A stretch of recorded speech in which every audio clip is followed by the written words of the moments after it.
حضور فرمایا جب بندہ نماز کے ارادے کے لیے اٹھتا ہے اور وضو کرنے کے لیے جب پانی کا پہلا قطرہ چلو پہ لیتا ہے، جو ہی اس کے بدن سے وضو کا پانی چھوتا ہے اللہ اس کے گناہوں کو معاف فرما دیتا ہے۔ جس نماز کے قصد کے لیے اٹھیں اور وضو کریں اور پانی چھوتے ہی گناہ معاف ہو جائیں، اگر اس نماز کا اعلیٰ درجہ سجدہ کر لیا جائے تو پھر مالک کی کتنی رحمتیں نازل ہوگی۔ یہ کتنی بڑی دولت ہے، یہ کتنا بڑا سرمایہ ہے جس سے ہم لوگ محروم رہ جاتے ہیں۔ آؤ اللہ کی رحمتیں سجدے میں ڈھونڈے، سجدے میں پیشانی رکھ کے جب ہم اس کی رحمت کو مانگے تو وہ مالک ہمارے اوپر رحمتیں نازل کرے گا۔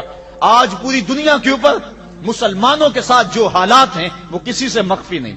کوئی کہتا ہے کہ معاشی طور پہ مسلمان کمزور ہیں، اس وجہ کو بھی تسلیم کر لیا جائے۔ سیاسی طور پہ مسلمان کمزور ہیں، اس وجہ کو بھی تسلیم کر لیا جائے۔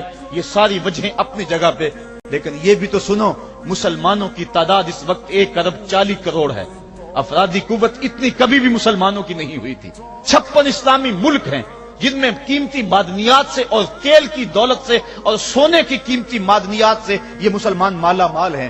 کیا کچھ نہیں ہے جو مسلمانوں کے پاس نہ ہو، لیکن ایک دولت چھن گئی مسلمانوں کے پاس، وہ سجدے کی آبرو، وہ سجدے کی عزت، وہ پیشانی رکھ کے اس رب کو پکارنا جو سب سے اعلیٰ ہے، جس نے موسیٰ کے فرعون کو نیل کی موجوں میں ڈبو دیا۔ کیا پوری امت مسلمہ 1.40 کروڑ انسان سجدے میں سر رکھ کے سبحان ربی الاعلیٰ کے نغمے آلاپ کے اپنے رب سے گزارش کریں اور اپنی امت کا رونا روئیں اور اپنے مالک کو کہیں میرے مالک ہم لٹ گئے، میرے مالک ہمارا کھویا ہوا وقار بحال کر دے، اور اس امت کو اس مرتبہ کمال تک پہنچا دے جس مرتبہ کمال تک یہ امت پہلے پہنچی تھی، اور ان کا کھویا ہوا وقار بحال کر دیا جائے۔ آج بھی ہم اگر سجدوں سے اپنے رب کو منا لیں اور وہ روٹھا ہوا رب آج بھی ہماری مدد کے لیے آ جائے تو پھر کوئی قوت کوئی طاقت ہمیں نہیں لتاڑ سکتی۔